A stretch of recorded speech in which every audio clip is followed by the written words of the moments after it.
Esperluette. Bonjour et bienvenue dans ce nouvel épisode d'Une tisane et au lit. De retour sur la péniche Altea qui a pris ses couleurs d'automne, de quoi inspirer les personnes sensibles aux couleurs chaudes de cette saison. Et en arrivant sur la péniche aujourd'hui, je me suis arrêtée devant un joli jeu de cartes noires avec une plume dessinée à l'arrière et j'ai tiré une carte au hasard. Le hasard est parfois troublant puisque sur cette carte était écrit « Je laisse parler ma créativité ». Et que la thématique de ce soir, c'est justement la créativité. Certains disent qu'il n'y a jamais de hasard, mais des rendez-vous. Alors je vous embarque avec mes invités dans ce joyeux rendez-vous autour du processus créatif. Alors derrière les micros d'Esperluette avec moi, 4 voix féminines. Une fois n'est pas coutume, je commence par Augustine Hoffmann, compositrice, autrice et chanteuse. Bonsoir Augustine. Bonsoir. Odile Desbruyères qui aide les entreprises à créer des marques et à innover. Bonsoir Odile. Bonsoir. Tu nous expliqueras tout à l'heure un peu plus en détail ton métier. Séverine Durmaz, la capitaine de cette péniche. Bonsoir. Bonsoir Séverine. Et Pascal Mossino, toujours conseillère agréée en fleurs de bac. Bonsoir Pascal. Bonsoir Marie-Cécile. Alors sur cette carte, il y avait donc écrit « Je laisse parler ma créativité ». Et en plus, elle est toujours présente avec moi et elle me permet d'exprimer ma vision de la vie et du monde. Donc on va échanger autour de ça ce soir. Parce que voilà, depuis quelques temps, j'interviewe pas mal d'artistes, mais aussi des créateurs d'entreprises. Et je pense que s'il y a un point commun entre toutes les personnes que j'interviewe, et finalement je pense qu'entre nous toutes, nous tous, c'est la créativité. Et on va essayer de voir qu'est-ce qu'on en pense. Voilà. Donc ma première question, c'est est-ce que vous pensez, vous, être créative, et est-ce que vous pensez l'avoir toujours été ? Vaste question. Ouais. Augustine, toi qui es artiste, on considère que les artistes sont créatifs ? C'est clair. Oui, je suis sûre de ça, de l'avoir toujours été. Mais j'ai même le sentiment qu'on l'est tous enfants, quoi, et qu'après... nos vies font qu'on l'explore ou pas, que ça reste ou non selon l'éducation et puis après ça le parcours qu'on fait, mais j'ai quand même le sentiment quand on observe les enfants, ils sont créatifs quoi, et qu'ils peuvent s'amuser avec pas grand chose et que tout est dans l'imaginaire et voilà. Moi j'ai eu la chance je pense d'avoir des parents qui m'ont laissé explorer ça et puis j'en ai fait quelque chose et puis évidemment ça dirige ma vie maintenant, mais oui j'ai toujours été, c'est clair. J'ai jamais eu de doute là-dessus. Ah non. Pascal ? Si je ramène ça un peu avec les fleurs de bac, la prise des fleurs de bac, c'est créer sa vie avec ce qu'on a, donner le meilleur de nous, le meilleur potentiel de nous-mêmes. Donc finalement, créer sa vie, ne pas toujours la subir, ça peut être aussi de la créativité. Peut-être, vous le direz, les filles. On verra. À suivre. Séverine ? Oui, si, oui, moi je pense que j'ai toujours été créative aussi, oui. Oui, d'enfant, à jouer avec plein de choses et puis jusqu'à travailler dans le marketing, jusqu'à créer un lieu avec beaucoup de créativité, à créer des tisanes en étant créative. Donc oui. Mais consciente de ça, c'est-à-dire... Je pense que oui, après quand ça n'a pas dirigé ma vie, mais je pense que c'est en fond tout le temps, ça a toujours été là.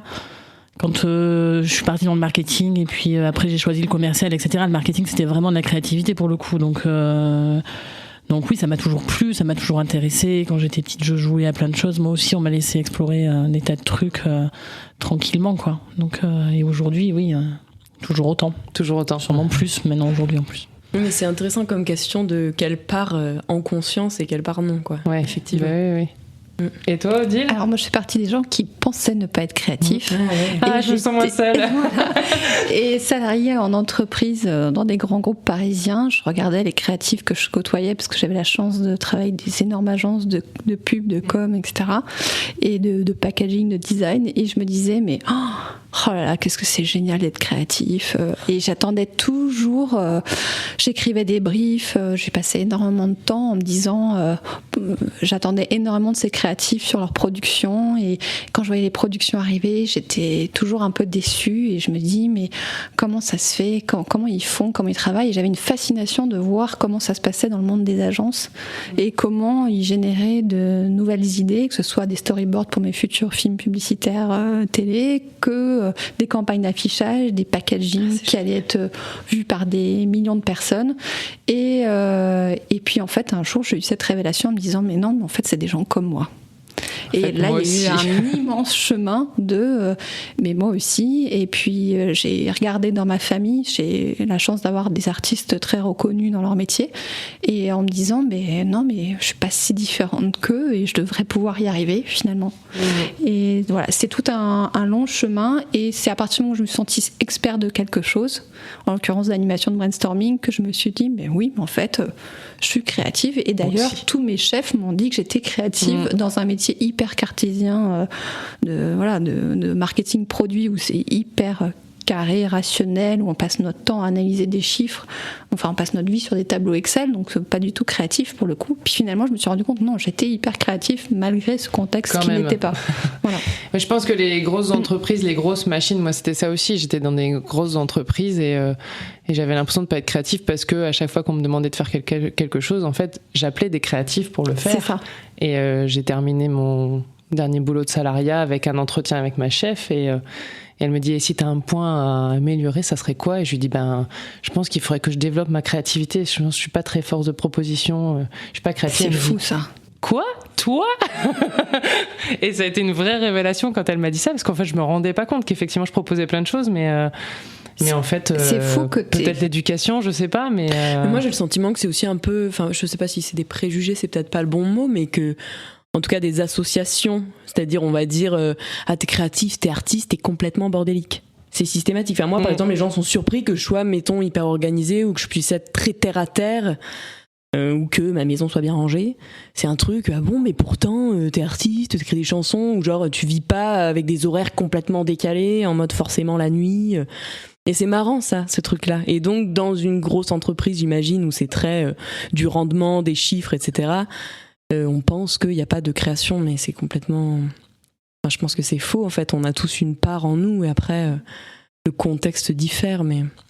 Je pense qu'on fait des fausses associations, en fait. C'est vrai que créativité et art, on voit ça, artiste, créatif, alors qu'on peut être créatif dans plein d'autres domaines. Et, complètement. Et même très terre-à-terre dans sa maison, avec ses enfants, on peut être très créatif, je crois. Je pense qu'on est un peu tous obligés d'être créatifs, dans la vie de tous les jours. Certains. C'est vrai. Non, je me disais qu'aussi en entreprise c'est super cloisonné. Donc t'es créatif quand t'es au service marketing ou quand t'es dans une agence de créa, etc. T'es dans un service juste à côté qui interagit en permanence avec le service marketing, t'es pas créatif. C'est absurde en fait. Donc du coup c'est ça là, le problème c'est ça. Alors, en entreprise pour moi c'est vraiment ça, c'est vraiment le cloisonnement. Du coup il y a des gens qui sont juste à côté qui disent qu'ils sont pas créatifs alors c'est ça. Sont. Et alors, moi, je suis surprise, maintenant que je suis passée de l'autre côté, côté prestataire, je vois tous les jours des responsables qualité, des directeurs d'usine, des responsables conditionnement qui ont l'impression de pas du tout être créatifs et tout d'un coup, ils me voient débarquer, ça y est, on va avoir des nouvelles idées dans l'entreprise.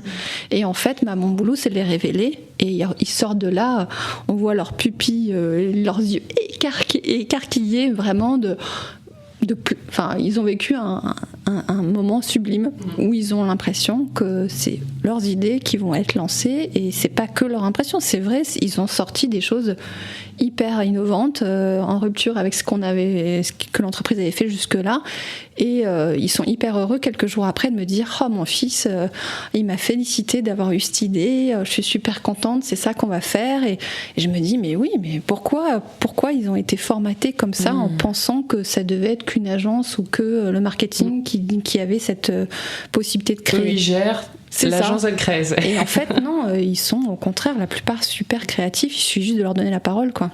Et comment t'arrives justement à c'est une bonne transition, mais à les faire sortir de ce rôle-là de je gère et après, si j'ai besoin d'un créatif, j'appelle le créatif? C'est vraiment une question de stimulation. C'est une question d'envie de l'entreprise. C'est une question de libérer la parole, de s'intéresser vraiment à leur quotidien aussi pour retransposer la problématique dans leur quotidien. Et au final, c'est une alchimie entre personnes qui s'opère. Et à un moment donné, on donne confiance à des gens qui ne sont pas habitués à faire cet exercice-là. Un peu comme ton podcast. Moi, je ne suis pas habituée à prendre le micro. Tu vois, ça marche quand même. Voilà, c'est ça. Et tout d'un coup, on leur tend la parole. Et quand on s'y prend avec les bonnes techniques, c'est extraordinaire le résultat auquel on arrive. Et t'arrives toujours quand même, ils arrivent à sortir de ça et à... Ça peut être long? Non, moi j'ai jusqu'à présent beaucoup de chance, c'est même très rapide, en 3-4 heures je repars avec une vingtaine de feuilles de paperboard et je reviens avec 30 idées de nouveaux produits, non vraiment j'ai une production très opérationnelle, très concrète, large. Après tout n'est pas à faire à court terme, il y a du moyen terme, il y a du long terme, mais ils sont hyper enthousiaste de dire c'est mon projet, c'est pas une agence qui a débarqué un jour et qui a dit il faut faire ci, il faut faire ça. Tout d'un coup, c'est leur projet qui prend vie. Et ça, moi, j'adore mon métier grâce à ça, parce que c'est humainement extrêmement riche de voir ces gens, sans déployer leurs ailes, en fait. Ouais. Puis c'est hyper important qu'ils s'approprient aussi ce qu'ils font, parce que si ça vient que d'une agence extérieure, ça il y a un change moment où... tellement de choses dans la réussite des projets de l'entreprise. Ouais, c'est sûr. Et à l'inverse, justement, Augustine, toi qui es artiste, comment ça fonctionne pour toi, le processus créatif? Comment tu travailles pour créer une chanson? Grande question. Mais si je savais. Ah, purée. Comment je travaille? Tu prends des notes? Je sais pas, moi j'ai le sentiment que, du coup, au même titre que toi, tu vas un peu accoucher des gens, c'est-à-dire... eux qui ont un peu la technique, le truc carré et tout ça, les reconnecter avec l'espèce de truc qui sort d'eux-mêmes, en fait, et de cette part-là qu'ils ont. Moi, c'est un peu l'inverse que je fais, c'est-à-dire je suis très connectée à cette espèce de truc de création, mais qui, moi, me dépasse un peu, très honnêtement. Voilà, ce premier jet un peu de créa, il vient assez naturellement, et après ça, faut travailler pour évidemment mettre en forme la chanson, sur quelque chose, et s'entourer de gens qui ont eux la technique sur le reste, quoi, à savoir la com ou même la technique son. Donc ouais, moi c'est un peu le chemin inverse que je fais, c'est-à-dire que je m'entoure de gens qui peuvent m'apporter cette dimension-là que moi j'ai moins. Mais dire comment je fais pour écrire une chanson, je sais pas. Tu commences par la mélodie où t'écris, ou des fois c'est les paroles ça qui dépend. viennent, des fois c'est... Ouais, je pense que ça m'est plus arrivé d'avoir des bouts de texte plus que des bouts de mélodie sans paroles. Donc t'as un grand carnet avec plein de... Ouais, exactement. plein de bouts de phrases. Non, mais je crois que je m'imprègne des gens, de la vie, de ma vie, et puis ça finit par en faire des chansons. Mais je suis pas en mode je décide... Bon voilà, maintenant j'écris une chanson sur ce thème-là. Moi, ça me paralyse pas mal de faire ça. Okay. Donc je laisse aller en fait. Au quotidien, est-ce que tu te dis mardi il faut que j'écrive une nouvelle chanson, ou tu te balades ou tu prends ta douche et tout d'un coup tu te dis tiens ça y est j'ai trouvé? Ouais, ça peut être un peu ça. Enfin en tout cas moi je fonctionne pas comme ça. Il y a des artistes, il y a des auteurs qui tous les matins j'écris. Bien sûr. Et je pense que ça vient aussi avec un producteur, une maison de disques, où à un moment donné tu sors un 3e album, point, tu le fais quoi. C'est maintenant. Exactement. Donc non, moi ça fonctionne pas comme ça, c'est effectivement un peu au fil de Après j'ai quand même des moments, c'est-à-dire faut que je sois seule, je suis plus inspirée le soir, et puis c'est quand même un moment où je prends ma guitare et tout, mais ça je le fais par plaisir tous les jours quoi. Et puis je m'aperçois que là, en avançant dans mon projet et tout, je me sens tirée maintenant de dire je fais une résidence, c'est-à-dire je me trouve un endroit dans lequel je me sens bien et je passe une semaine pour essayer de sortir 3-4 chansons. Ça demande quand même effectivement de prendre un temps, ça c'est sûr. Ouais. Certain. Je suis pas non plus en mode je fais mes courses dans les rayons et soudain j'ai une illumination quoi. Mais si par exemple je converse avec quelqu'un, oui, ça peut me faire ça.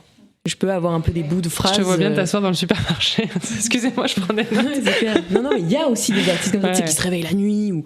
Moi, j'ai quand même pas cette impulsivité. Okay. Mais les gens m'inspirent beaucoup, ça c'est sûr. Donc au fil d'une conversation, je peux me dire cette phrase-là, camarade, tu l'entendras un jour. Elle va ressortir. Ouais. Ça, il y aura de la guitare à côté. Et du coup, tu es dans la technique de te mettre dans une bulle, quand même, de t'allouer un espace-temps où quelque part tu t'isoles du reste et tu te consacres à la création. Mais c'est ça qui est intéressant, c'est que je le faisais assez naturellement, c'est-à-dire un peu, j'en ai envie en fait tous les jours, donc je le faisais naturellement. Et là, de me professionnaliser, maintenant il y a des gens qui m'entourent et qui m'aident et tout ça, dont c'est le métier. Ouais, tu me disais que tu travailles avec un producteur maintenant. Exactement. Et je me retrouve obligée de rendre des comptes et tout. Et du coup, ça fait ça, que je structure, que je prends conscience. C'est ça aussi là que je disais, c'est intéressant, quelle part est consciente et inconsciente dans la création. Et de cadrer les choses et tout ça, ça fait ça, de prendre conscience d'ok, maintenant il faut que j'ai un temps pour le faire, un lieu dans lequel je me sente bien, Et puis je me rends compte que ce qui pouvait me paralyser d'échéance et tout ça, ça peut aussi être une stimulation. Là, je me rendais compte que d'envoyer mes titres à quelqu'un pour que lui, il ait un peu un jugement extérieur là-dessus, il y a de ça 3 ans, ça aurait été un enfer, ça m'aurait... ah mon Dieu, j'arrête tout. Aujourd'hui, ça peut me stimuler, me dire ouais, j'ai envie de chercher que ce soit mieux, ça il dit que ça lui parle pas ou que c'est trop entendu, ok, qu'est-ce que je mets à la place? Donc voilà, mais je sais pas, c'est un moi risque je découvre supplémentaire tout ça. en fait. Bien sûr. Ouais. Pascal, tu veux dire? Oui, ce qui me plaît dans ce qu'elles disent toutes les deux, c'est que quand même la créativité, ça se rejoint à l'âme. Hein.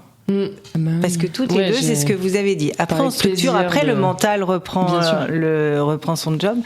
Mais là, toutes les deux, d'ailleurs, on voit illuminer à chaque fois que vous parlez de ça, où c'est chouette, ça vibre. Et ben là, du coup, c'est la reconnexion à l'âme. Donc, créativité et âme. Je crois que déjà, on peut associer les deux mots là. Ouais, et puis le plaisir. Enfin, moi, j'ai entendu plusieurs fois ce mot-là. Je pense que c'est important. Et je crois que quand on est connecté à son âme, c'est ce que je dis toujours, enfin souvent. Lorsqu'on se retrouve, lorsqu'on est connecté à soi, alors son âme, on peut l'appeler son âme ou sa personnalité, son caractère. Dès qu'on est connecté à soi, on est sur notre chemin, sur ce qui fait que ce qui nous rend heureux ou pas. Alors après, on peut avoir des émotions qui viennent arriver, de tristesse, de doute, de tout ce qu'on veut, mais n'empêche que quand on est sur son chemin, on voit bien que c'est là où on est le plus créatif, on est le plus soi, on donne le meilleur de soi-même. Mais oui, puis on est dans l'essence en fait. Ouais, c'est vrai que quand tu as créé ta péniche, peut-être que c'était plus facile pour toi aussi d'être créatif que quand tu étais en entreprise salariée où tu as des cadres qui sont plus... L'avantage de créer sa boîte, c'est que, enfin, par les problématiques financières, mais après, mais c'est la liberté, ouvert, oui, c'est la liberté totale. Ouais, c'est juste avant que, c'était pas juste avant, mais quand j'étais dans mon ancienne boîte, j'ai bossé assez longtemps avec une directrice marketing, et en fait, j'avais l'impression de perdre tout le temps. C'est-à-dire que du coup, moi, je présentais mes idées, elle présentait les siennes, et en fait, c'était toujours elle qui gagnait, quoi. Et du coup, je me disais, mais en fait, c'est nul, ça sert à rien, quoi. Donc là, je me régale aujourd'hui, c'est-à-dire que je gagne tout le temps, en fait. C'est ma boîte, c'est moi qui décide des couleurs, de la typo, de la taille, de des fois, tout. je me demande notre avis, puis après, non, mais en fait, moi, j'ai décidé de faire ça. Voilà. Du coup, oui, c'est forcément plus stimulant. Il y a plus de liberté, plus d'opportunités. Enfin, je peux aller où je veux. J'ai pas vraiment de barrières à part les barrières financières, effectivement. Mais là, quand je décide de tout réorganiser, la boutique, quand je décide de créer des nouveaux produits, voilà. Tu peux tester aussi. Oui, en fait, voilà. c'est ça, c'est que ça permet de tester ce que tu peux moins faire quand... Et puis après, oui, l'histoire d'être reconnecté à soi, oui, c'est ça. C'est-à-dire que moi, à partir du moment où j'ai vu créer la péniche, tout s'est aligné. Donc c'est à ce moment-là qu'on sent qu'on est sur la bonne voie, quoi. C'est que tout a été assez simple, finalement. Et ça, finalement, ça continue à l'être... ça va bien, quoi. Voilà. C'est bien. Je crois que le mot, dans ce cas-là, c'est facile. C'est-à-dire qu'en fait, beaucoup de gens de l'extérieur se disent « Oh là là, t'as créé ta boîte, ça doit être dur, etc. » Et en fait, quand on est connecté avec son âme, du coup, ça devient facile. Et il y a des choses qui paraissent des montagnes. Et puis tout d'un coup, c'est simple. Et puis, oui. Tout s'aligne. C'est ça. Non, mais c'est vrai, parce qu'en plus, moi, sur la péniche, il y a beaucoup de gens qui me disent, mais t'étais déjà monté sur un bateau, t'avais déjà des connaissances, mais j'en avais aucune. Donc, je veux dire, j'ai déjà monté sur un bateau, mais je veux dire, j'avais jamais vécu sur un bateau, j'avais jamais eu de bateau à moi, donc j'avais aucune connaissance de rien sur les bateaux. Et des fois, je prends du recul, je regarde le chemin passé, tout ça, et je me dis que oui, c'est un peu dingue ce que j'ai fait, et pourtant, ça m'a semblé super simple, effectivement. Mais naturel, surtout. Enfin, je pense qu'il y a un genre d'évidence, quoi. Ouais, c'est ça. C'est alors que sur des domaines où t'es pas forcément, tu pensais pas que ça allait être ton domaine, clair. quoi. Oui, comme ça peut paraître incroyable de se retrouver sur scène et de chanter devant plein de gens. Ouais. Moi, les gens me disent le courage, quoi. Bah oui. Oh là là, il faut de l'audace. Je suis en mode... De l'audace. Ah bah dans l'émission sur les émotions, Stéphanie disait que la deuxième peur après la mort, c'était de parler en public. Ouais, mais je veux bien croire ça. Mais c'est juste qu'il y a un truc, moi j'ai l'impression que j'ai pas eu le choix. Tu vois, quand les gens me disent, oh là là, c'est courageux de prendre cette décision, je suis en mode, mais oui, effectivement, quoi. Quand je regarde, je veux dire, avant de monter sur scène, je me dis, mais à quelle heure tu as pensé que c'était une bonne idée? C'est-à-dire que là, il y a donc 300 personnes qui vont te regarder faire le truc, et tu te gourdes de parole, et voilà, c'est mon truc, c'est à quelle heure tu as pensé que c'était une bonne idée? À quel moment tu t'es dit, oh ben oui, tiens, non, donc oui, effectivement, il en faut du courage, quoi. Et une fois que t'es sur scène, par contre? Voilà, et c'est exactement ce truc un peu d'évidence et d'alignement, c'est que je me sens entière, en fait. Et une fois que je suis sur les plans, je me dis, ah ouais, donc là, t'es pleinement toi. Et donc, en fait, c'était bien choix. cette idée. Mais oui. Ouais, même si ça fait peur et tout, c'est sûr, quoi. Et puis que, tu parlais des barrières financières et tout, c'est évident, quoi. Il y a tout un truc autour. C'est pas simple pour le coup, quoi.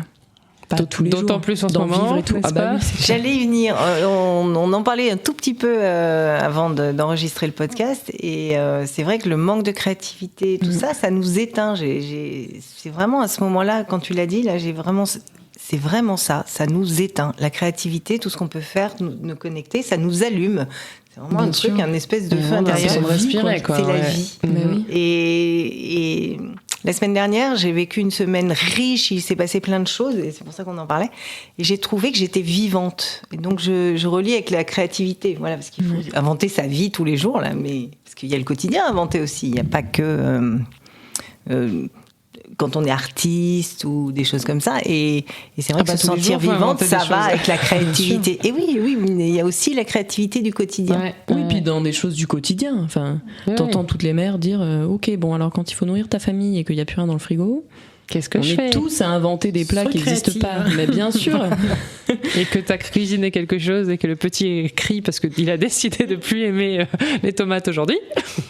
Donc finalement, la créativité nous accompagne tous les jours, tout le temps, en fait. Absolument. Et encore plus maintenant. Enfin, moi, je suis passée à la démarche zéro déchet, et ça me passionne aussi. Parce que au-delà du côté éthique et c'est de se dire, faut réinventer au quotidien des gestes auxquels on ne réfléchit même plus. C'est clair. Et c'est quoi l'alternative ? C'est quoi l'alternative à l'essuie-tout ? C'est quoi l'alternative au film étirable ? C'est quoi l'alternative à tellement de choses du quotidien ? C'est fatigant un peu des fois quand même. Et en fait, on cherche, on trouve, et en fait, après, on se dit, mais non, mais en fait, c'est aussi simple qu'avant. Pourquoi ça fait des années qu'on n'a pas appris à faire ça comme ça ? Et puis on peut se sentir très seul dans ce genre de... C'est ça. Enfin, quand on entreprend ces démarches-là et se rendre compte, en fait, il y a plein de gens qui l'ont fait avant nous, quoi. C'est ça. Nos grands-mères le faisaient déjà, d'ailleurs, et on a juste oublié. Mais les grands-mères, elles n'avaient pas le choix, en fait. Je crois il n'y avait pas le film étirable. Il n'existait pas. Et l'essuie-tout en papier. Donc, elles ont bien dû trouver aussi. C'est ça. C'est sûr. Et c'est effectivement la période qu'on traverse, je trouve qu'elle est rude, mais aussi intéressante pour ça. C'est-à-dire...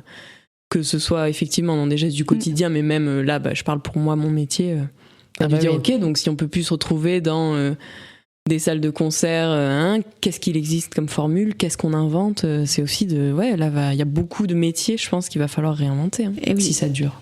Et là, on touche du doigt la créativité sous contrainte. Et pour moi, c'est quelque chose de passionnant parce que oui, il y a des contraintes financières, il y a des contraintes de métiers en péril. Et finalement, la créativité sous contrainte, c'est fascinant. Et pour reprendre un enseignement, j'ai un espèce de maître de créatif qui s'appelle Rémi Saboureau. C'est quelqu'un vraiment exceptionnel dans l'art de créer. Et la question qu'il pose à chaque fois, c'est comment faire pour ?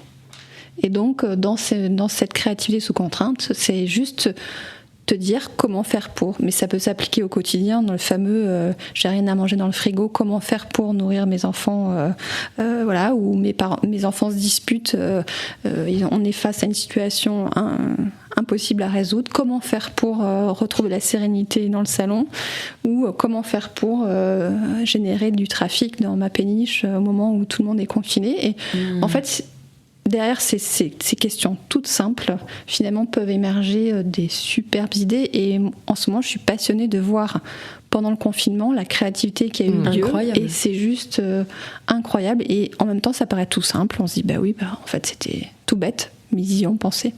Oui, c'est ça en fait, c'est d'arriver à penser. Moi, j'ai écouté pas mal de conférences sur la créativité, et en fait, là, il y a une personne je me souviens plus de son nom, qui disait qu'en fait, la créativité, c'est peut-être inventer des nouvelles choses, mais c'est surtout faire des liens entre deux choses où on n'avait pas encore fait de lien entre les deux. C'est juste arriver à un moment se dire, tiens, peut-être que ça et ça ensemble, ça peut faire quelque chose. Ouais. C'est changer de regard, clairement, c'est vraiment. C'est tout poser et changer de regard. Et ça marche pour l'organisation de son salon, pour changer le canapé de place. Mais vraiment, des fois, je me dis, juste, je regarde la pièce, et ici notamment, et je me dis, alors là, ma contrainte, c'est ça. Et du coup, je change complètement le regard et j'arrive à trouver des solutions créatives. Et après, on se dit, mais finalement, c'est vachement mieux comme ça. Oui, finalement, c'était évident de faire ce qu'on vient de faire à l'entrée. Donc, voilà. Il y a une nouvelle table à l'entrée de la péniche. Non, mais voilà.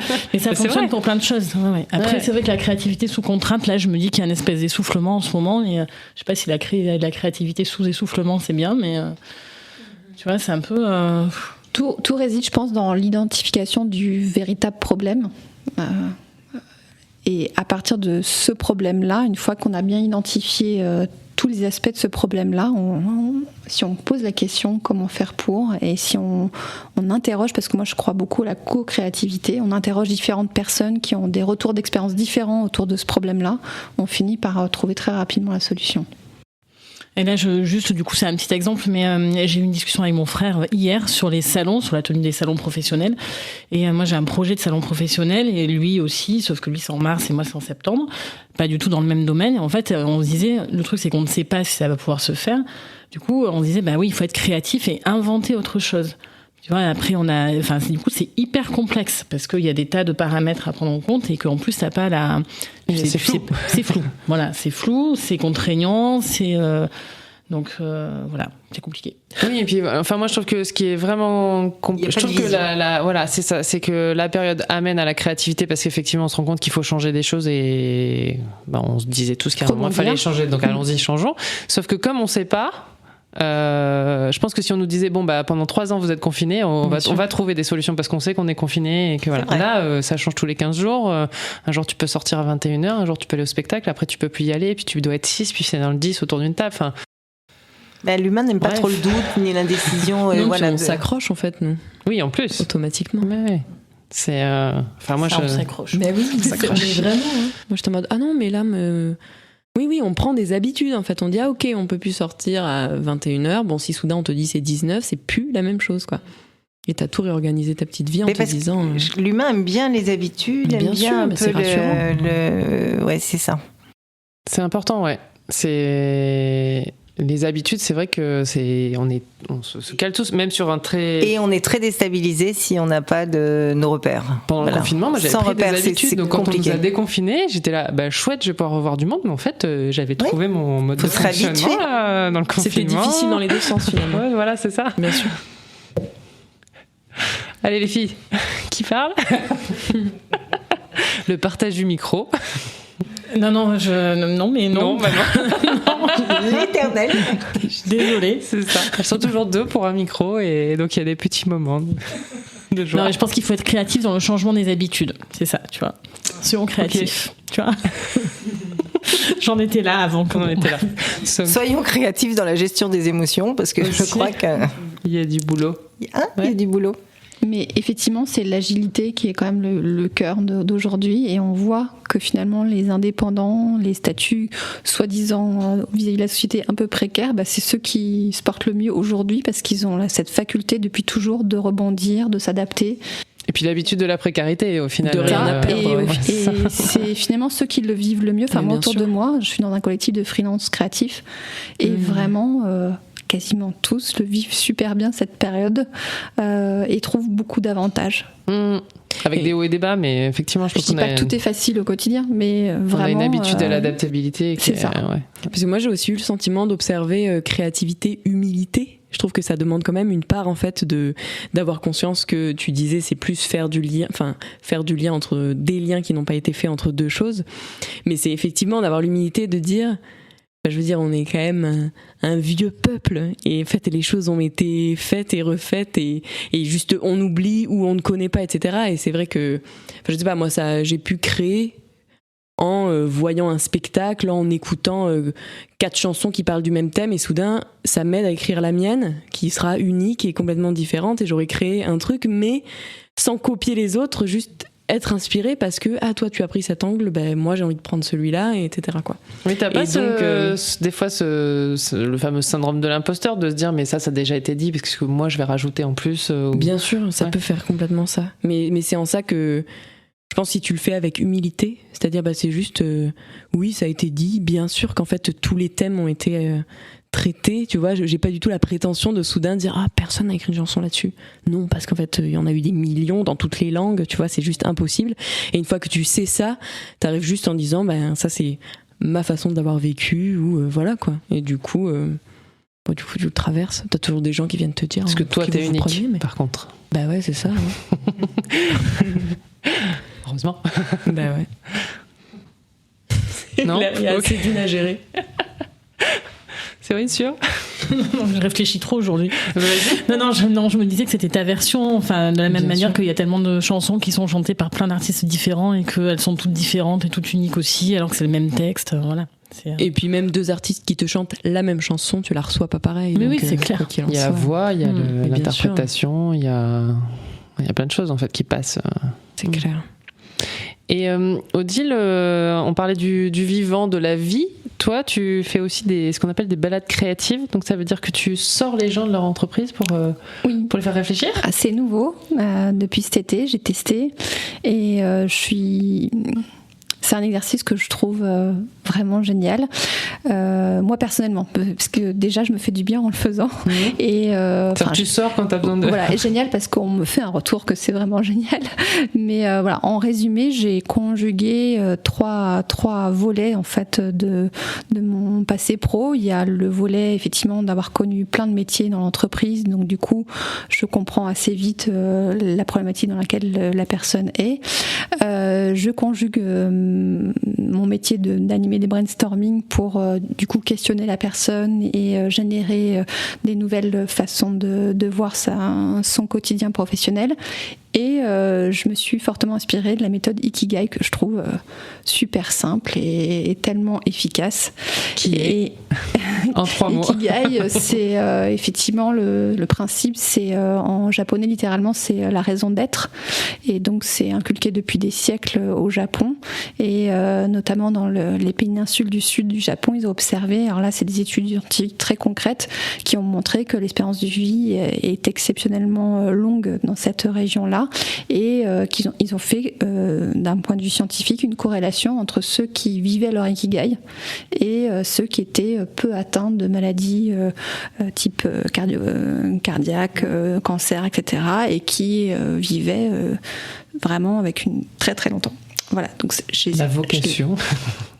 Du coup c'est une espèce de triptyque en fait où je conjugue ces 3 aspects-là et en fait je propose à une personne qui se pose des questions sur l'évolution de son entreprise, sur son évolution de carrière et en fait je les emmène se balader.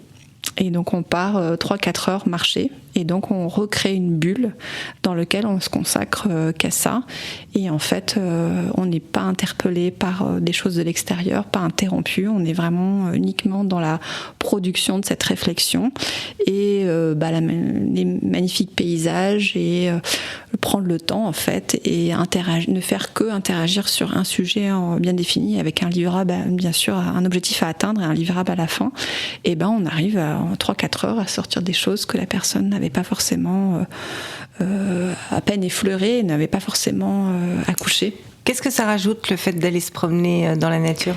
Alors moi je crois beaucoup sur le fait de marcher, le principe même de marcher, d'être vraiment au cœur de la nature et quelque part de tous les sens qui sont en éveil quand on marche dans la nature.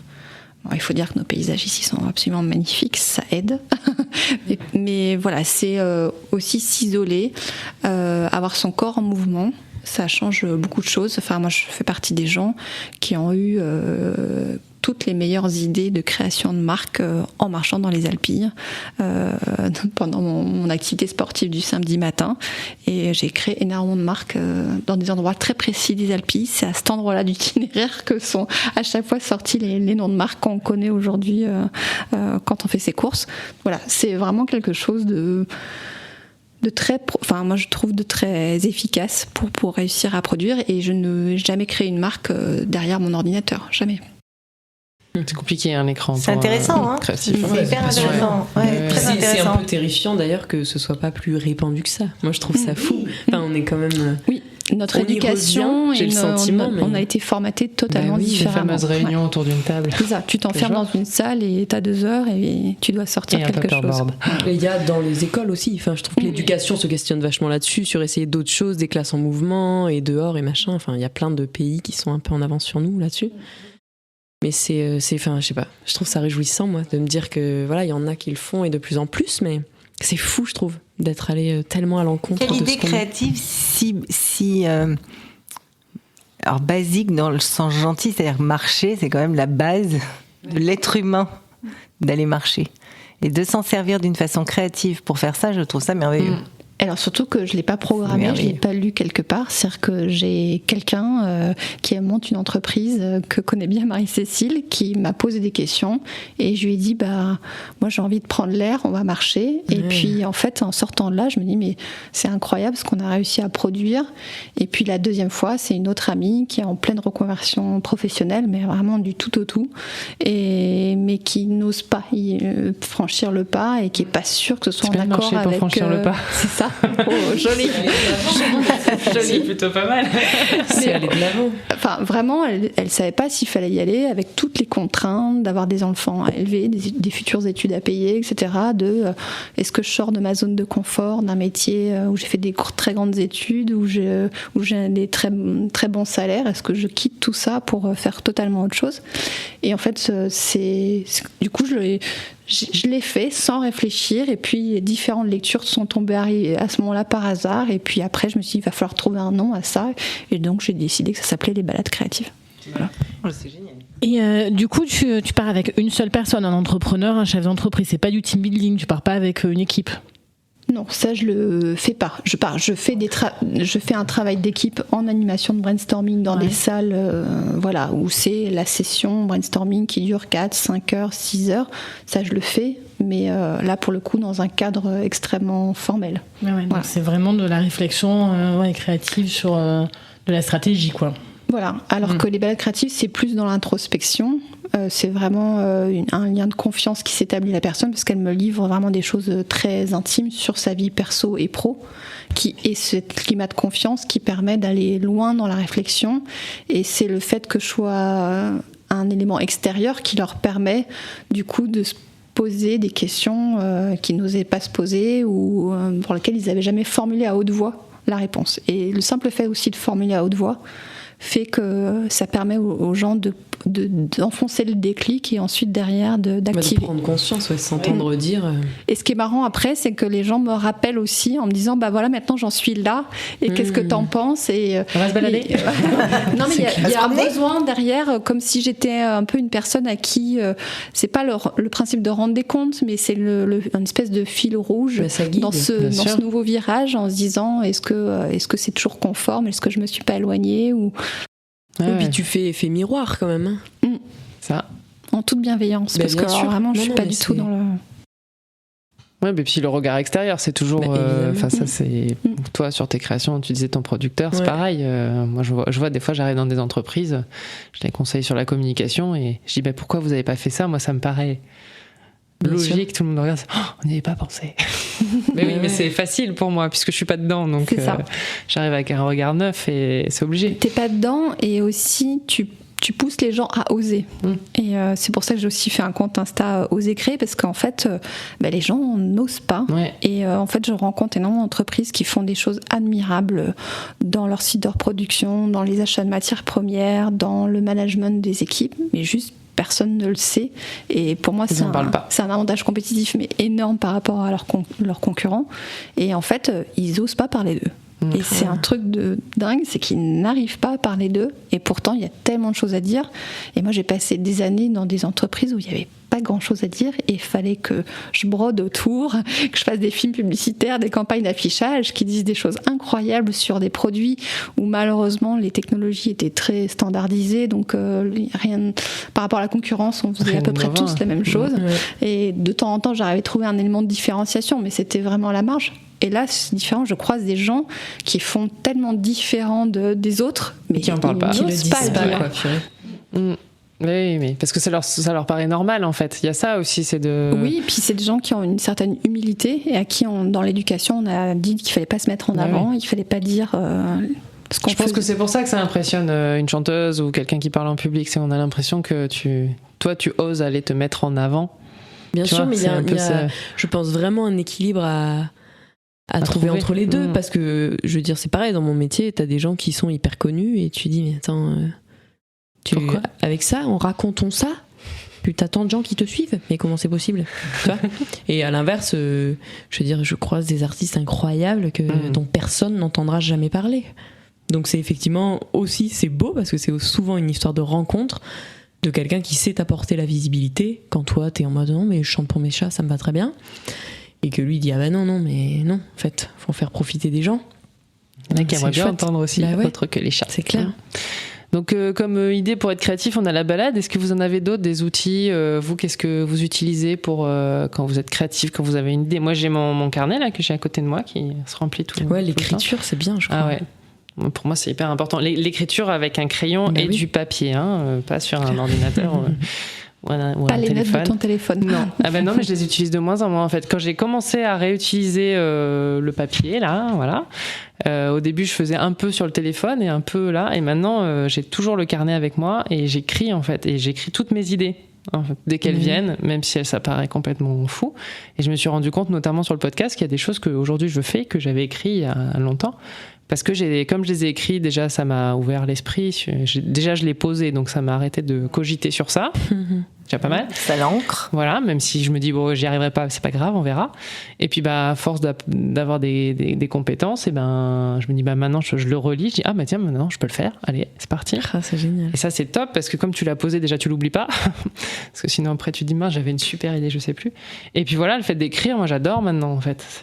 J'ai retrouvé ce plaisir là C'est que j'avais génial. plus que j'avais pas à l'école parce que t'écris pour gratter du cours, donc c'est pas la même chose. Là je l'écris juste quand j'ai des idées. Et puis voilà, tu te poses pas de questions, y a pas de... Voilà, donc maintenant je vais commencer à en avoir quelques-uns de Ouais, c'est petits ça, carnets. il faut les stocker, c'est clair. Voilà. Et mais j'avais en plus eu une discussion passionnante avec une philosophe très chouette.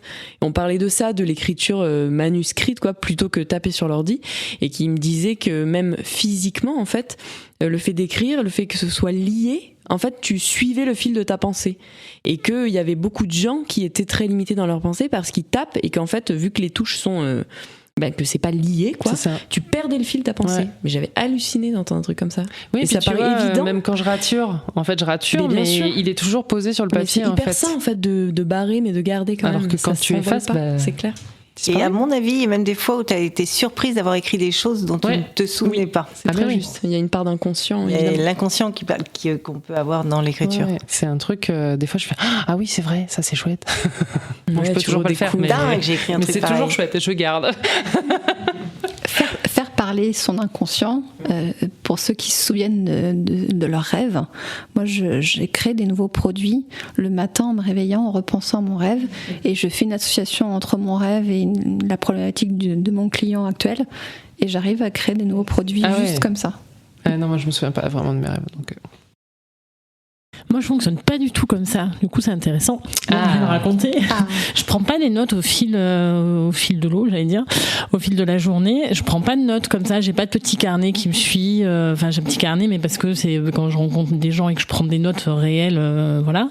Et par contre, j'élabore tout un truc dans mon cerveau et il y a un moment où je vais le poser sur le papier. Mais quand je le pose sur le papier, ça. D'accord, ouais, tu le gardes. Ouais, c'est-à-dire que c'est pas complet, parce que ça peut pas être complet, mais du coup, ça arrive d'un coup. Et je pose tout, je gratte sur un papier aussi. Maintenant, j'ai un paperboard ici, donc j'ai grande feuille, je me régale.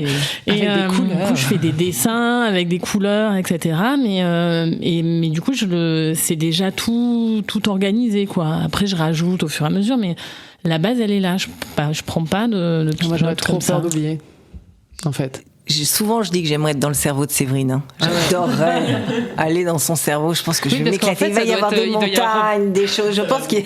Il doit y avoir plein de choses en fait. Ah, mais moi, j'imagine un truc énorme dans son cerveau. Mais ceci dit, moi j'écris la chanson, oui, une fois qu'elle est quasi écrite, quoi. Ah oui, ok. Enfin, j'ai jamais un mini bout. T'écris pas des bouts de phrases, Ouais, et puis non, tu je pense les- qu'effectivement, il y a quelque chose qui est très intérieur aussi, ouais. Enfin, je comprends ça. Ouais, c'est là le dernier truc, c'était sur le salon, toujours là, sur cette idée de salon. Le jour où je suis arrivée, où j'ai dessiné, du coup, comment allait être le salon, j'ai tout dessiné, j'ai Ouais. fait mes petits dessins de partout, C'était c'était joli, tout t'avais organisé. déjà fait le chemin dans ta tête. Et voilà, c'était une manière de le poser pour l'expliquer à quelqu'un, du coup. Et oui, voilà, ouais, je l'avais dans la tête en fait, et je m'en souviens autant. Il y a des tas de choses dont je me Oui, souviens mais c'est pas. ça, c'est qu'en fait, Autant ça, je m'en souviens. moi je me rends compte que j'ai beaucoup d'idées sous la douche. Ouais, moi aussi. Et moi j'ai un vrai aussi. problème, c'est sous la douche je peux pas écrire. Et après je sors en me disant faut que j'écrive ça, et là je fais T'as oublié. ah merde, c'est parti avec l'eau quoi. Mais c'était une bonne phrase ou c'était un... et ça C'était m'énerve. brillant, ça. Oui c'est ça. Et je le retrouve pas. Et là, moi, Alors, si- j'avoue, c'est le téléphone, parce qu'entre-temps, sous la il y a douche. les filles. Non, juste après, il y a les filles habillées, Ouais, l'école, le machin, et du Moi, coup, je j'ai peux le temps m'enregistrer de des petits vocaux. perdre le fil. Mais Moi, il faudrait vraiment que je me trouve un moyen d'écrire sous la douche, parce qu'une fois que je suis sortie de la douche, même si c'est pour choper mon téléphone ou un truc, je l'ai oublié. Donc en fait, il faut lui offrir pour un anniversaire prochain.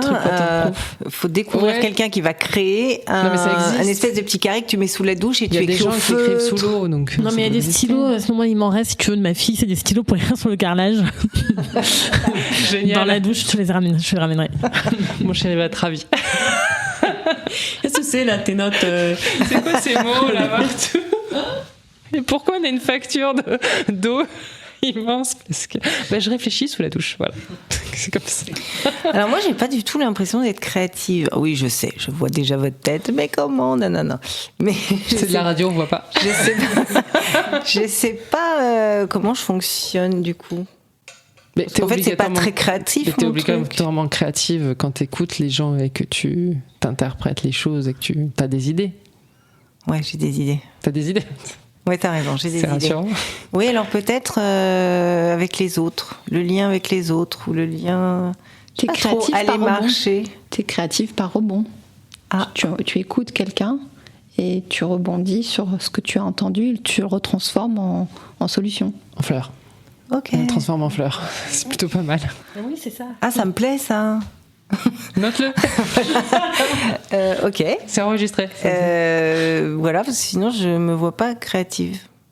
Et quand tu associes des fleurs, par exemple, quand tu les associes, les fleurs entre elles. Toi, t'as l'impression que c'est une connaissance que t'as. Je suis pas créative. J'écoute et je traduis. Je suis une traductrice. Donc, il y a peut-être une créativité dans la traduction.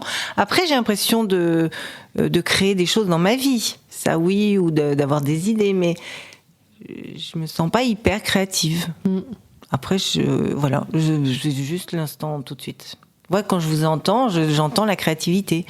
Moi, oui, mais parce qu'il y a création. Parce qu'il y a création. En fait, voilà, moi, il n'y a pas de création. Produit, voilà. Tu vois, par rebond, et il n'y a pas de création. Ouais, c'est un peu ça. Après, quand je vais faire mon site, j'imagine que je vais créer des choses. Ouais, je me sens moins dans la création que vous. Voilà. Mais c'est parce qu'il n'y a pas le matériel un peu. Oui, je pense que ce que tu visualises pas, c'est la chanson que quelqu'un écoute, le produit que tu peux acheter dans ton supermarché, la péniche. Toi, c'est dans pas lequel palpable tu vas, ce que tu crées. Passer un bon moment. Et toi, ça se voit pas physiquement, mais pour autant, la solution, elle existe. Tu as créé toi-même une solution en associant différentes fleurs pour répondre aux besoins de la personne que tu as en face de toi. Donc c'est très créatif au contraire. C'est juste que c'est pas matériel. Ce que les gens te disent. D'accord. Après j'ai créé des ateliers, je crée voilà. Mais... Eh ben tu vois. Si. En fait si. En tout cas marcher, c'est vrai que ça me paraît être un moment. Tu fais ça des fois, tu sors de la péniche. Ah oui, moi j'ai besoin d'aller marcher. Et j'ai divorcé grâce à la marche. Ça m'a aidé à construire ma vie, à créer ma nouvelle vie. C'est créatif aussi. C'est une innovation de rupture. C'est ça. Comme on appelle dans notre métier. Comment on appelle ça? Les innovations de rupture. Non, c'était un jeu de mots. Ah oui, mais j'aime bien aussi innovation de rupture, de rebond. Jeu de mots ce soir. En tout cas, je vous trouve très créative et oui, je dois l'être, j'en suis sûre, mais oui, c'est moins concret pour moi. Oui, parce que t'as pas une activité manuelle qui te sort. Non. Voilà, tu fais pas. Ouais, c'est ça. Mais en fait, si. Et en fait, la créativité, c'est aussi une association. Enfin, moi, il y a 2 ans, j'ai créé une deuxième entreprise. Et c'était pareil, en redescendant des Alpes dans mon tour habituel. Et tout d'un coup, j'ai additionné différentes réflexions que j'avais sommées en l'espace de quelques jours, avec mon envie de démarche zéro déchet. Et tout d'un coup, je me dis... Bah oui, je vais monter une deuxième boîte qui va aider les gens à franchir le pas du ZD. Et donc derrière... Zéro déchet. Zéro déchet. Et comme c'est coûteux au début, il faut acheter des articles, et ben je vais faire en sorte que ça puisse s'offrir. Et voilà, et c'est cette idée-là, elle m'est apparue, mais comme si la lumière fut. Et je vois encore comme un schéma de synapse qui fait que tout d'un coup, les connexions se font dans un hasard inimaginable à un moment donné où mon cerveau n'était pas du tout connecté pour faire cette connexion. Et paf, ça me parle, ça. C'est sorti d'un coup et tu te dis...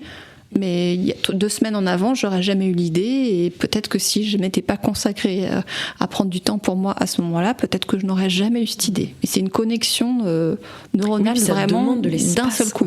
Alors ça me parle plus. Est-ce qu'il n'y a pas justement pour être créatif, est-ce qu'il faut pas se laisser du temps aussi? Mais bien sûr, mais c'est pas du tout anodin la douche. Hein. C'est le seul moment où t'es là, dans un truc agréable, à te savonner toi, quoi, a priori. Enfin, je veux dire, après... mais... non, mais ces douches-là, je veux dire, enfin, tu vois, t'as des idées, en fait, c'est une bulle, c'est assez petit, c'est cocon, où tu n'es pas interrompu. Mais non, et donc, du coup, ta créativité peut s'exprimer parce que tu n'es pas happé par une autre priorité. Ça demande de l'espace, quand même. Bien sûr. Bah, ça... Tu peux avoir un enfant qui vient te voir pendant la douche. Moi, tout le temps. C'est pas dans la douche que je suis créative, mais... J'ai pas d'enfant. Moi, j'ai réussi à ce qu'elle n'ait pas le droit de m'interrompre.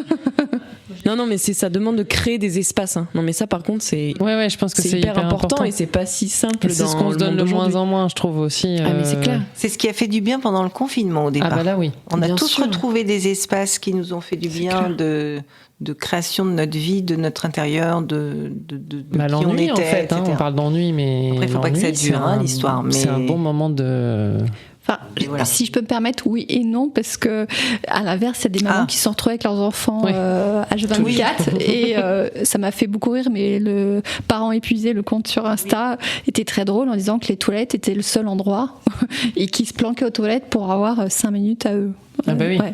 Oui, tout le monde ne l'a pas vécu de la même façon. Oui, c'est vrai. C'est mieux que tout le monde n'a pas eu des espaces, ça c'est sûr. Toilette tranquille.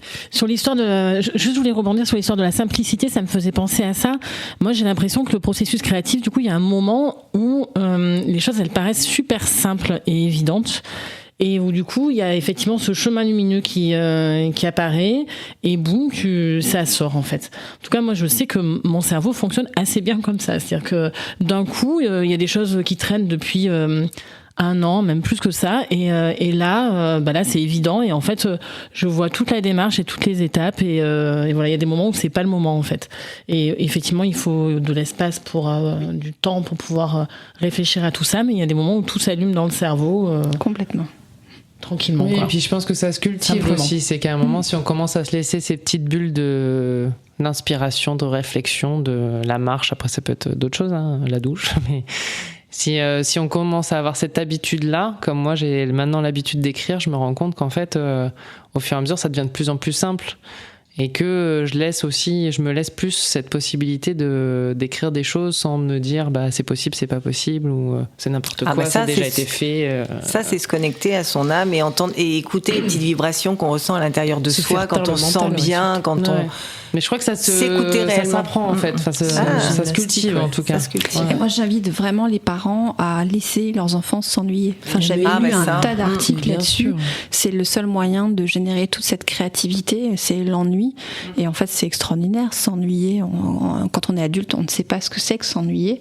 Et c'est génial d'avoir eu la chance de le vivre petit. Et on est dans une période où, au contraire, en tant que parent, on a l'impression qu'il faut surstimuler ses enfants pour qu'ils soient plus ceci, plus ceci, plus cela. Ils font énormément de choses, les enfants.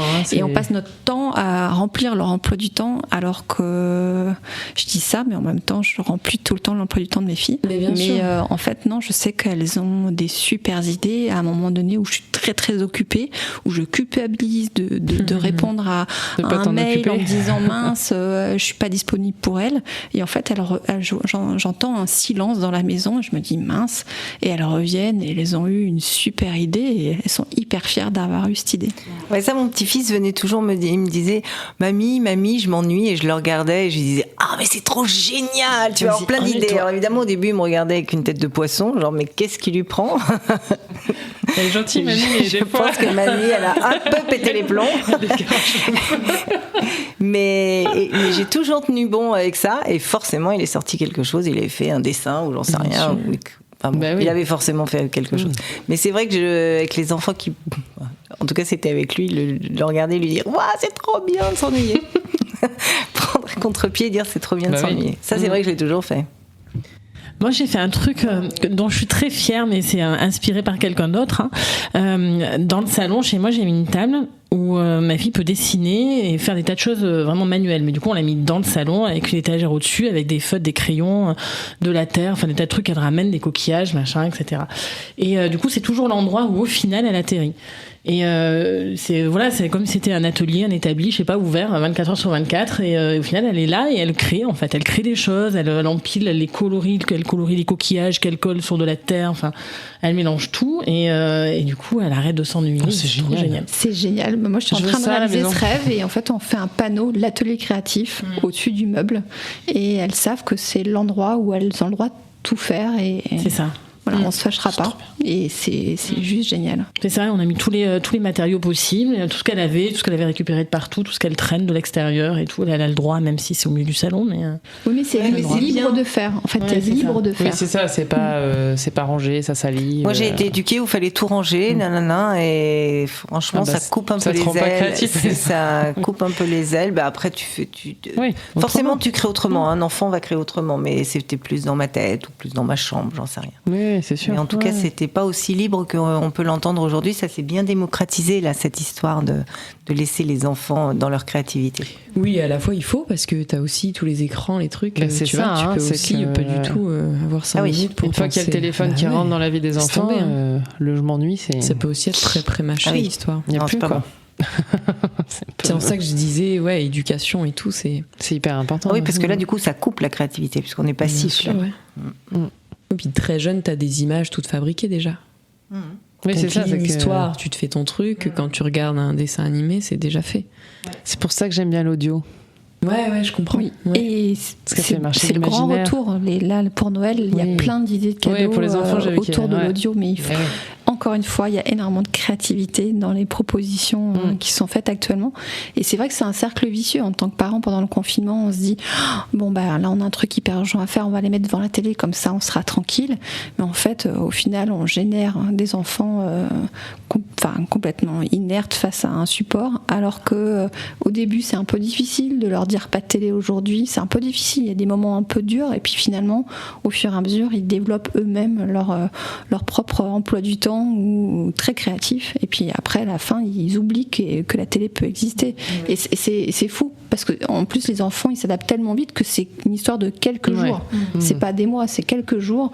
Ils transforment complètement leur réflexe en autre chose. Faut-il simplement leur rendre libre de faire ces activités là, et après c'est parti. Oui, puis c'est un équilibre à trouver, c'est-à-dire c'est de pas non plus bannir les écrans et tout ça, je suis bien d'accord. Non, ça apporte des choses de toute façon. Mais bien sûr, on est bien d'accord, c'est toujours une question d'équilibre, mais... Oui, sauf que ça, ça rentre dans le quotidien. Je pense qu'il faut faire l'effort de la créativité. Enfin, quand même, ça demande de consacrer de l'espace à ça. Et à l'inverse, quand on fourmille d'idées et qu'on en a trop et tout ça, à partir de quand on arrive à s'arrêter ? Quand est-ce que toi, tu arrives à te dire ma chanson, elle est terminée ? Parce que tu pourrais toujours t'écouter et dire non, c'est pas possible, je vais encore changer des choses. Ah ouais, ça m'arrive pas, ça c'est marrant, tiens. Oh chouette, c'est une bonne question. Si, ça a pu m'arriver sur une ou deux, ouais. Tu les retravailles encore après, ou quand tu les fais en concert, des fois tu te... Si soudain je vis un truc, tu vois, ça peut m'arriver de le rajouter discrètement. Faire une petite dédicace personnalisée. non, mais c'est rare que je retouche une chanson quand même. Okay. Aussi parce toi, que une fois que tu la termines, c'est fini, traverses. C'est posé, c'est je crois. Okay. C'est intéressant, ça y est, je vais me mettre à observer ça. Voilà. Tu m'en poses une bonne. Mais voilà, quelle bonne idée. Mais ouais, tu crois, on a trop d'idées dans la vie? Je crois que ça n'existe pas, ça. En tout cas, moi je sais que j'en ai beaucoup et que des fois j'arrive pas, j'ai pas le temps de tout faire, quoi. Oui, non, ça je suis bien d'accord. Ouais. Analyser un peu le truc. Un peu de cherry plum fait du bien. Ok. Ou de white chestnut en fleur de bac. Le sauveur du cerveau en ébullition. Ah, chouette. Très bien, ça peut être utile. Non, parce que c'est bien d'être créatif, mais il y a un moment. Oui. Si ça prend trop de place, t'as trop d'idées et que t'arrives pas à avancer sur rien, c'est cherry plum. C'est frustrant aussi, en fait. S'éparpiller. Ou quand ça te prend le soir, quand c'est l'heure de dormir. Et non, là, ça va. Là, tu dis, ah, cool. C'est parce que moi, 3h du matin. Ah, voilà, tu vois. Tu t'endors et après, tu dis, ah oui. C'est ça, cherry plum ou white chestnut. Okay. Pour faire tomber un peu le mental. Ah, bien, ça. C'est bien, ça. Je vais m'acheter des gouttes, moi. Oui. On va s'acheter la boîte entière. C'est clair. On n'est pas sponsorisé par par Dr Bach. Va leur demander. On devrait. Faut-il que tu aies la bonne solution créative, des bonnes gouttes qu'il faut que tu prennes par rapport à ton problème. C'est ça, adapté à tes propres émotions. Et pareil, toi, quand tu, à partir de, Alors moi, j'ai pas du tout ce problème parce que je travaille ma créativité pour des personnes qui ont des plannings hyper précis et des échéances et voilà et des études consommateurs pour valider les idées créées et ensuite des productions de packaging, de logos, des impressions et des dates, des fenêtres de tir de commercialisation qui font que tout est hyper carré. Par contre, je côtoie des créatifs qui ont les fameux 100 idées par jour et à chaque fois que je les écoute je suis fascinée par ces idées et j'ai une énorme tristesse de voir leurs idées qui n'aboutissent pas et je les revois 6 mois après. Alors ta super idée, oh bah non, je suis passée à autre chose. Oh non, depuis il y en a eu. Et je sais pas comment elles vivent par contre, parce que moi ce serait une vraie frustration de pas concrétiser les idées. Oui, des fois c'est, pour moi des fois c'est frustrant, hein, clairement. Quand je les retrouve là dans mon carnet et que je me dis ah oui c'est vraiment bien ça, mais je peux vraiment pas le faire. Ah ouais. Ah bah oui, et obligatoirement quand t'as le sentiment que quelque chose est chouette mais que c'est parce que t'as pas le temps ou techniquement tu peux pas faire, puis que tu peux pas tout faire. Hein. Et que tu as envie de le faire toi. Mais oui, tu dois pas donner cette idée à quelqu'un. Je voudrais pas le donner à quelqu'un et aller le. C'est ça le. C'est parce que c'est pas le bon moment. Après, il y a plein de.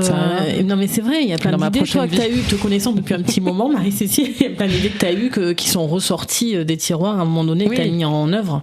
Oui, mais c'est vrai que des fois, notamment là sur le podcast, qui est une activité hors activité économique.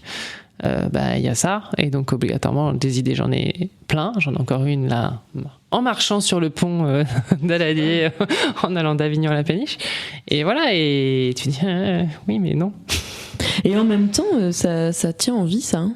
Oui. Tu sais, d'avoir des choses vers l'avant, de te dire c'est-à-dire qu'effectivement le jour où je me dirais celle-là je vais pouvoir la mettre en place, youpi quoi. Ouais. Moi, j'ai l'impression de les classer. Il y a celles qui sont irréalisables, mais je les ai quand même. Par exemple, j'aimerais bien faire un toit sur la péniche extérieure. On pourrait faire des cours de yoga en regardant le Palais des Papes. Donc ça, c'est pour dans 5 ans. Tu vois. Je vais à la Mac. Voilà. Mais en fait, il y en a plein. J'en ai plein, mais j'ai l'impression de les classer. De temps en temps, je les ai en fond, tu vois. Mais de temps en temps, je vais aller en chercher une. Ouais. Moi, je le vois bien le pont là. Je l'ai tout visualisé déjà. Ouais, on voit bien le pont. Moi, la créativité par rebond, là, je le vois très très bien. Oui. Super bien. Tu vois que tu rebondis. Très bien. Je trouve qu'on a déjà dit pas mal de choses en fait. Hein. Ça fait un peu plus d'1 heure qu'on échange. Tu te rends compte. Ça passe vite. Hein. Non, parce qu'à chaque fois, tout le monde me dit, je sais pas si on aura des choses à dire. Et en fait, si. On a toujours des choses à dire. Moi, ce que j'ai entendu, c'est cette histoire de plaisir et de réussir à se donner une bulle si on veut réussir à être créatif. Et puis de le laisser parler, c'est ce que disait cette fameuse carte que j'ai tirée tout à l'heure, de laisser parler sa créativité. Et puis j'avais lu une petite citation, parce que j'aime bien faire ça des fois, d'un pianiste qui s'appelle Yaron Herman, et qui dit la seule manière d'échouer dans le domaine de la créativité, c'est de l'ignorer. Je trouve qu'en fait c'est vrai. C'est juste. Donc voilà, je pense que si vous avez envie d'être créatif, déjà donnez-vous cette opportunité-là. Oser créer, n'est-ce pas ? C'est ça. Mais justement, bonne transition, Odile. Où est-ce qu'on te retrouve ? Où es-tu ? Alors, sur le compte Insta, Oser créer. Je viens juste de le faire et puis j'ai manqué un petit peu de temps parce que j'ai quand même pas mal de boulot à rattraper. Mais j'ai envie, de manière générale, de transmettre aux gens le simple fait qu'il faut oser se donner une chance, ne pas avoir peur de l'échec non plus. Et en fait, et qu'est-ce que l'échec d'ailleurs ? Ça, c'est encore un autre sujet. Alors, la prochaine Mais c'est émission. hyper intéressant de parler de ces échecs parce que ça permet au contraire de rebondir et d'être très créatif. Ça fait partie de ma longue liste de choses écrites. Mais oser. C'est libérer et en fait, quand on n'y arrive pas tout seul, trouver la bonne personne autour de soi qui va permettre de franchir le cap. Et si on veut faire une balade créative avec toi, on peut te contacter sur ce compte Instagram. Avec un grand plaisir. Okay. Ouais, vraiment, un grand plaisir. J'adore ça. J'adore marcher. Allez vous balader. Les Alpilles, c'est merveilleux. Séverine, la péniche est toujours au même endroit ? Oui, la péniche est toujours au même endroit. Quoi de neuf sur la péniche? Quoi de neuf sur la péniche Quoi de neuf sur la péniche, tout va bien. Si la dernière idée qui va être mise en œuvre, c'est on va faire une carte cadeau où les gens vont pouvoir offrir un montant qu'on va pouvoir dépenser de toutes les manières possibles sur la péniche. C'est-à-dire qu'on va pouvoir faire une séance de sauna, un jus, un massage, un soin, une séance de fleurs de bac, un cours de yoga avec les intervenants, une nuit dans la cabine du marinier, enfin voilà, tout ce que la péniche propose. Très bien. Voilà. Ça y est, ça va se faire là. Et bientôt, puisque ça sera diffusé en novembre, bientôt le cinéma d'Altea aussi. Oui, le 1er décembre. Ouais, normalement le 1er décembre, et ça sera artiste de la vie, et du coup justement c'est sur la reconversion. Ouais. Génial. Prochain sujet. Parfait. La reconversion professionnelle. Ouais. Pascal, les fleurs de bac. Je suis toujours sur la péniche Altea. J'ai pas mal d'émissions de radio sur France Bleu Vaucluse. Ouais. Tu prends goût à la radio, j'ai l'impression. Je prends goût à la radio. Et sinon, mes ateliers et les rendez-vous individuels. Et j'aimerais rebondir sur Oser. Les filles, je suis surprise que vous m'ayez pas parlé de cette fleur de l'arche, qui est la fleur d'oser. Ah oui. Oser faire le premier pas sans rien attendre, parce que c'est comme ça que ça marche. Quand on n'attend rien, après on peut rebondir sur l'échec, ce sera une autre émission. Mais c'est oser faire le premier pas, et un pas en amène un autre et un deuxième, et ça rejoint la marche, et ça rejoint tout ce qu'on s'est dit. Et c'est la fleur de l'arche en fleur de bac. Tu vas acheter les fleurs de l'arche. Ouais, je pense que Augustine va repartir avec une petite valise. Hop. Donc voilà, vous pouvez me retrouver évidemment toujours sur la péniche Altea. Super, merci. Et toi, Augustine, alors, où est-ce qu'on te retrouve, où est-ce qu'on t'écoute? Alors, il y a quelques chansons sur Esperluette. Ouais, c'est clair. C'est très drôle parce que mon émission là mon interview sur Esperluette, elle finit comme ça, où je dis il faut oser. Franchement, si vous avez envie de créer, osez le faire, et après entourez-vous de personnes qui peuvent vous aider pour construire. C'est fou, quoi, en t'écoutant. Et depuis, tu t'es entourée. Oui, voilà, c'est ça. Enfin, moi, c'est un peu le chemin que j'ai fait, c'est-à-dire d'oser un peu, malgré moi, et puis après de m'entourer de gens qui pouvaient m'aider à avancer. Je trouve ça rigolo. C'est assez magique. Ouais, c'est fou. C'est chouette. Et donc, moi, on peut me retrouver, facilement sur Internet en tapant Augustine Hoffmann. J'ai un site, une page Facebook, et puis une page Instagram aussi. Ouais, tu vois, ça fait quelques chansons. Il faut s'y mettre. Avec ton frère pendant le confinement, qui était chouette, ce beau duo. Ouais. Moi, ça m'a offert ça, le confinement, du temps en famille, faire du jardinage, de la marche, de la musique, c'était cool. Ouais, c'est chouette. Très bien. Bon, pour Esperluette, je pense que... Et toi, Marie-Cécile? Esperluette, mais je pense que si les gens nous entendent, c'est que ils savent. Esperluette Podcast. Mais dans ta première activité? Ma première activité, je fais de la communication, ça s'appelle Comme un Even, et aujourd'hui mon objectif, c'est de produire du podcast pour des entreprises. Génial. Parce que j'aime ça, parce que je trouve qu'effectivement l'audio, ça permet plein de choses, ça permet à des gens de s'exprimer et qui seraient pas à l'aise face à une caméra notamment, parce qu'on a fait beaucoup de vidéos, c'est très bien la vidéo, parce que quand je dis ça, après j'ai les photographes et les vidéastes qui me sautent dessus en me disant mais tu nous dis qu'on sert plus à rien. Non, pas du tout. Mais je trouve que par l'audio, on peut faire des choses qui sont différentes, on peut s'exprimer de manière différente, et que la voix, ça crée un lien qui est très particulier avec la personne qui vous écoute. Donc, c'est vrai. Je suis de plus en plus convaincue par ça. C'était déjà le cas quand j'écoutais des chansons. Moi, souvent, quand on me dit pourquoi t'aimes bien un chanteur, moi, c'est la voix en fait. Un chanteur, une chanteuse, c'est la voix qui m'a attirée. Donc, je pense qu'il y avait quelque chose avec ça déjà. J'étais pas au courant, mais voilà. Et donc le podcast, il y a quelque chose à faire. Donc la vidéo, c'est très bien, la photo, c'est très bien, et les deux peuvent aller ensemble. Mais en tout cas, je trouve qu'avec de l'audio, on peut exprimer des choses différemment. Et puis il y a les interviews, mais on peut enregistrer des sons aussi. Moi, j'adore écouter les podcasts d'ambiance dans les forêts tropicales, ou des trucs comme ça en voyage. C'est top. Mais pour bien te connaître, je suis convaincue que les entreprises gagneraient à faire appel à tes services, parce que la plupart n'arrivent pas à dire qui ils sont. Et je trouve que le podcast, au contraire, c'est vraiment une bonne façon, d'autant plus que tu sais poser les bonnes questions et mettre à l'aise les gens, et que c'est le meilleur moyen pour réussir cet exercice. Et ça m'a fait du bien hier, moi qui regarde jamais le 20h, hier j'ai regardé le 20h et TF1 racontait que le podcast a envahi, que les Français sont les premiers à développer ce support et que c'est vraiment devenu maintenant un support grand public et que c'est pas seulement réservé aux intellos parisiens. Les podcasts, il y en a, mais surtout. Et je trouve ça juste génial de se dire qu'il y a une alternative et que tu fais vraiment une émission qui gagnerait vraiment à prendre de l'ampleur pour les entreprises parce que c'est un moyen d'y arriver. Merci. Ouais, puis tu le fais bien. Enfin, c'est aussi ça, c'est que c'est. Je les paye pas. Non, c'est clair que non. Non, c'est juste de la conviction. Non, c'est fait avec justesse et authenticité, c'est précieux. C'est ce qu'on disait tout à l'heure. Moi, je me sens à ma place quand je le fais. Donc, je pense que c'est ça qui fait.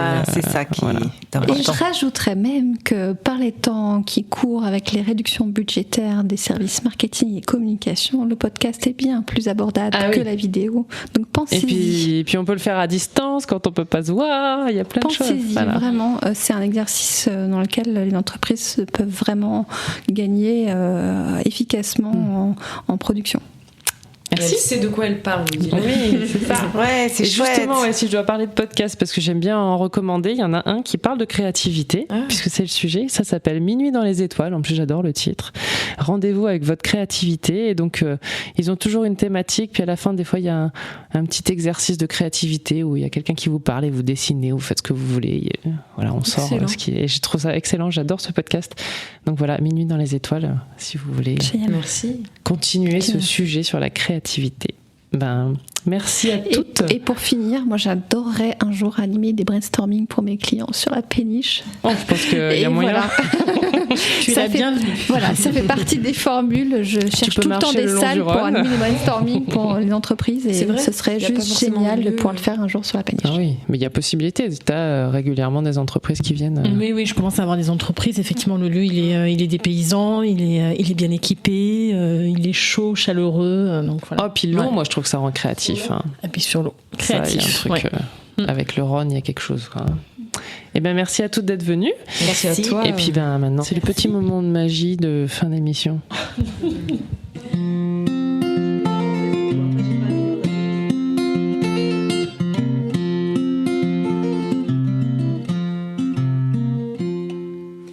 Elles se retrouvent les jeudis dans un petit coin de paradis à l'abri du monde. Se disent des mots qui font du bien, oubliant hier et demain, au moins quelques secondes.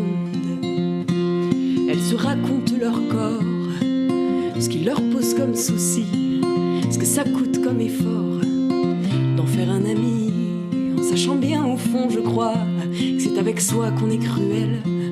Plus je les connais, plus je les vois, plus je les trouve belles. Elles se retrouvent les jeudis dans un petit coin de paradis à l'abri du monde. Se disent des mots qui font du bien, oubliant hier et demain, au moins quelques secondes. Elles se racontent leurs blessures, ce qu'elles épuisent comme richesse pour transformer leur fêlure en sagesse. Leurs petites, leurs grandes victoires, elles les célèbrent dans la joie. Jamais trop tôt, jamais trop tard pour cheminer vers soi. Elles se retrouvent les jeudis dans un petit coin de paradis à l'abri du monde. Se disent des mots qui font du bien, oubliant hier et demain, au moins quelques secondes. Elles se parlent aussi d'amour et se demandent comment on fait pour qu'il rime avec toujours, avec parfait. Sachant bien qu'encore une fois, il n'y a pas de formule magique, pourvu qu'on puisse être soi, authentique. Elles se retrouvent les jeudis dans un petit coin de paradis, à l'abri du monde. Se disent des mots qui font du bien, oubliant hier et demain, au moins quelques secondes. Au cœur de leur cachette, Dieu ce qu'elles peuvent rire aux éclats, transformant les tempêtes de joie. Vos rires sont comme des grelots qui rendent ma vie plus jolie. Pour vos regards, vos gestes, vos mots, merci. Elles se retrouvent les jeudis dans un petit coin de paradis à l'abri du monde. Se disent des mots qui font du bien, oubliant hier et demain, au moins quelques quelques secondes. On se retrouve les jeudis dans un petit coin de paradis à l'abri du monde.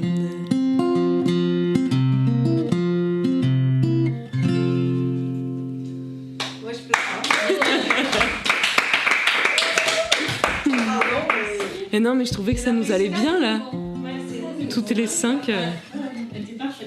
Ouais, c'était ça un peu. Ben oui, mais je lui ai dit, je savais pas quoi chanter, soudain. Ouais, mais le petit coin de paradis et tout, c'est exactement là, quoi.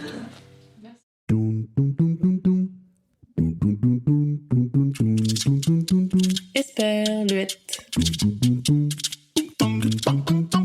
Esperluette.